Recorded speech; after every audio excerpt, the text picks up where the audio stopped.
नमस्कार, मी निमेश वहाळकर. साप्ताहिक विवेकतर्फे आपण सर्वांचं स्वागत. काही दिवसांपूर्वीच सादर झालेल्या केंद्रीय अर्थसंकल्पात मोठ्या कंपन्यांच्या निर्गुंतवणुकीची घोषणा करण्यात आली. LICचा IPO आता लवकरच येणार आहे. BPCL, air India, Pawan Hans अशा काही कंपन्यांच्या निर्गुंतवणुकीची घोषणा झाली.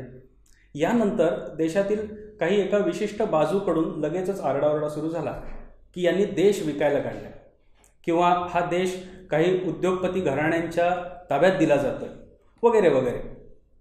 सोशल मीडिया असेल, TV चॅनल्सवरच्या चर्चा असतील, वृत्तपत्रीय लेख असतील, अशा अनेक माध्यमातून या प्रकारची मांडणी किंवा या प्रकारची टीका केली जाते. वास्तविक निर्गुंतवणूक म्हणजे खरोखरच असा देश विकायला काढणं असा त्याचा अर्थ होतो का? काही ठराविक उद्योगपती घराण्यांच्या नावावरती देश असा देऊन टाकता येतो का? या अशा काही प्रश्नांची उत्तरं शोधण्याचा प्रयत्न आपण केला आहे आणि याच विषयावरती आपल्याला प्रतिक्रिया देण्यासाठी उपस्थित आहेत मुंबईतील नामवंत चार्टर्ड अकाउंटंट सुश्रुत चितळे. तेव्हा जाणून घेऊयात सुश्रुत चितळे यांचं मत. नमस्कार.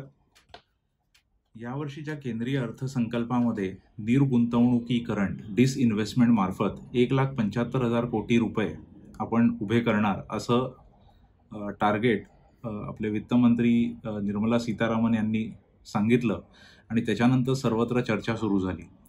या व्हिडिओद्वारे मी ही निर्गुंतवणुकीकरण डिसइन्व्हेस्टमेंट म्हणजे नक्की काय आणि ते आजच्या परिस्थितीत कदाचित का आवश्यक आहे याविषयी थोडं बोलणार आहे. कोविडच्या एकंदर प्रभावामुळे देशाचं उत्पन्न जरी साधारणपणे तेवढंच किंवा थोडंसं कमी झालं असेल तरी खर्च नक्कीच वाढलेले आहेत. याचं मुख्य कारण की केंद्र शासनाने मागच्या वर्षभरात वेगवेगळ्या पॅकेजेसद्वारे, आत्मनिर्भर पॅकेज असो किंवा बाकी पॅकेजेसद्वारे जे खर्च केले आहेत, तर खर्च आणि उत्पन्न ह्याच्यामधली जी तफावत आहे, जे डेफिसिट आहे, ते कसं भरून पाडणार. आता शासनासमोर नॉर्मली हे करायला 2 ऑप्शन असतात. एक म्हणजे की पुढच्या वर्षी आपण इन्कम हे वाढवलं, जे टॅक्सेस वाढवता येतात किंवा खर्च कमी करता येतात. आता हे दोन्ही गोष्टी तशा कठीण आहेत कारण कर वाढवणं याने इकॉनॉमीवर ॲडव्हर्सली अफेक्ट होऊ शकतं आणि at the same time expenses कमी करून चालत नाहीत.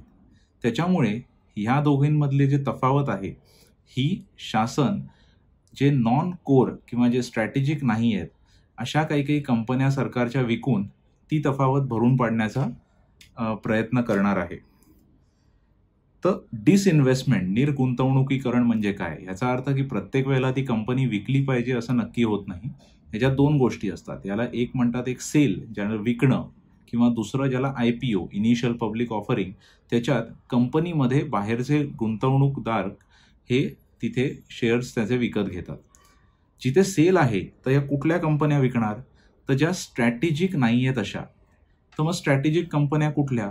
तर सरकारने 4 सेक्टर्स आयडेंटिफाय केलेली आहेत ज्याला स्ट्रॅटेजिक म्हणता येतील. ती कुठली? तर atomic energy, space defence, transport telecom हे दुसरे, power, petroleum, coal and other minerals 3 आणि banking, insurance and financial services. तर या 4 क्षेत्रांमधल्या कंपन्या या स्ट्रॅटेजिक धरल्या जातील आणि तिथे साधारणपणे केंद्र सरकार ज्याचे शेअर्स ठेवेल अशा 1 ते 4 कंपन्या ते ठेवतील आणि बाकी कंपन्या ज्या तेवढ्या एफिशियंट नाही आहेत किंवा जे बाकी लोक जास्ती चांगल्या प्रकारे चालू शकतील अशा लोकांना त्या बाकी कंपन्या विकतील. आज आपण लक्षात घ्या की केंद्र सरकारचे साधारणपणे 200 सेंट्रल पब्लिक सेक्टर एंटिटीज म्हणजे केंद्र सरकार चालवणाऱ्या 200 कंपन्या आहेत. त्याच्यातल्या फक्त 55 लिस्टेड आहेत, म्हणजे ज्याचं भाग भांडवल नॅशनल स्टॉक एक्सचेंज किंवा बॉम्बे स्टॉक एक्सचेंजवर लिस्ट झालेलं आहे आणि ज्याचे आपण शेअर्स खरेदी करू शकतो. तर या 200 पैकी जेवढ्या स्ट्रॅटेजिक सेक्टर्समध्ये असतील तिथे 1 ते 4 कंपन्या ठेवून बाकी सगळ्या विकल्या जातील आणि जे नॉन स्ट्रॅटेजिक सेक्टर्स आहेत त्या सगळ्या कंपन्या जे लोक जास्ती चांगल्या प्रकारे त्या कंपन्या चालवू शकतील त्यांना त्या विकल्या जातील.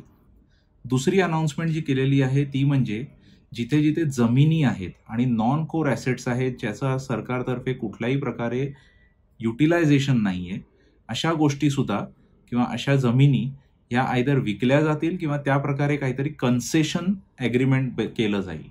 आता कन्सेशन ॲग्रीमेंट म्हणजे काय? तर याचं साधारण दुसरं एक उदाहरण घ्यायचं झालं तर जेवढे आपण आता मुंबईहून पुण्याला जेव्हा जातो तेव्हा आपण एक्सप्रेस वेनी जातो. तर ह्या एक्सप्रेसवे सारखे बरेच एक्सप्रेसवे आणि रस्ते ज्याला आपण टोल भरतो असे रस्ते असतात जिथे ती जागा सरकारची राहते, त्या जागेवर बांधकाम एक प्रायव्हेट पार्टी करते, ठराविक वर्ष त्याचा टोल घेते आणि ती जागा मग परत सरकारच्या स्वाधीन करून टाकते. तर या वेगवेगळी अशी मॉडेल्स आहेत ज्या जोगे सरकारचे जे ॲसेट्स आहेत ते चांगल्या प्रकारे वापरले जाऊ शकतील आणि त्याच्यातनं ज्याला आपण रिटर्न ऑन इन्व्हेस्टमेंट किंवा एफिशियन्सी म्हणतो, हे ऑब्जेक्टिव्ह त्याच्यातनं साध्य होऊ शकतील. हा ओव्हरऑल सरकारचा प्लॅन आहे. एक आपण पूर्ण गोष्टीत लक्षात घेणं आवश्यक आहे की मिनिमम गव्हर्नमेंट मॅक्झिमम गव्हर्नन्स ह्याचा अर्थ काय शेवटी. तर याचा अर्थ असा आहे की सरकारने कमीत कमी व्यवसाय किंवा बिझनेसेस हे स्वतः करावे आणि ते व्यवसाय करणारे जे एक्सपर्ट लोक आहेत किंवा जे व्यावसायिक आहेत त्यांच्या हातात देऊन सरकार कधी कधी एक मायनॉरिटी इन्व्हेस्टर करून त्याच्यातनं रिटर्न घेऊ शकते.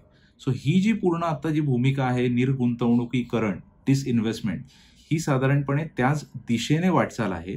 आणि ह्याच्यात तुम्ही लक्षात घेतलं तर ह्याचा अर्थ प्रत्येक ॲसेट किंवा प्रत्येक कंपनी ही विकली जाईलच असं नाहीये. ह्याच्यातल्या काही काही कंपन्यांचा IPO देखील होणार आहे.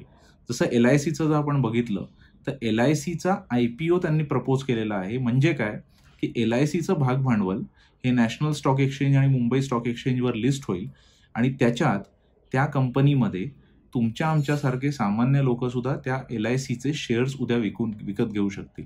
सो ही जी पूर्ण भूमिका आहे ही भूमिका आपण परत त्याच दृष्टीने बघितली पाहिजे की सरकारचं उत्पन्न आणि खर्च ह्याच्यातली जी तफावत आहे ही तफावत भरून काढण्यासाठी हा एक ऑप्शन आहे. आणि त्याच वेळेला कुठलाही ॲसेट किंवा कुठलाही व्यवसाय तो सर्वात चांगल्या प्रकारे कोण करू शकेल त्याच्या हातात देणं, ताकी तो त्याच्यातनं चांगला व्यवसाय करून चांगला प्रॉफिट कमवेल आणि त्याच्यातनं आपल्या सर्वांचाच फायदा होईल, हे बघणं आवश्यक आहे. धन्यवाद. प्रखर राष्ट्रवादाची परखड अभिव्यक्ती, साप्ताहिक विवेकची हीच रीती. विषयाचं नाही त्याला बंधन, ध्यास एकच समाज प्रबोधन. या अमृत महोत्सवी विचार यात्रेत डिजिटली सहभागी व्हा. विवेकची वेबसाईट, फेसबुक पेज आणि यूट्यूब चॅनल आजच लाईक करा, शेअर करा, सबस्क्राईब करा.